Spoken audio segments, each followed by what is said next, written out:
Yunanistan, Türkiye'nin önemli bir plana katılmasına karşı çıkıyor. Ama bu konuda yalnız, çünkü birçok ülke Yunanistan'la farklı görüşte. Hatta bu konuda Yunanistan'a baskı bile yapıyorlar.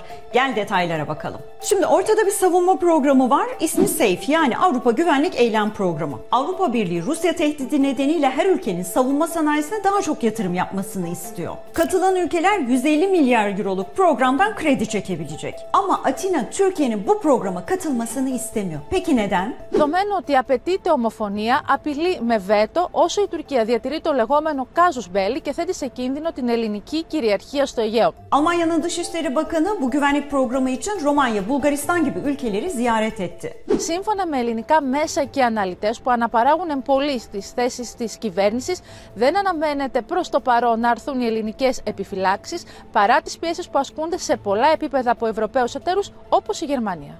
Süre daralıyor çünkü kredi başvurusu yapacak ülkeler için son tarih 30 Kasım ve Avrupa Birliği Türkiye'yi bu programda görmek istiyor.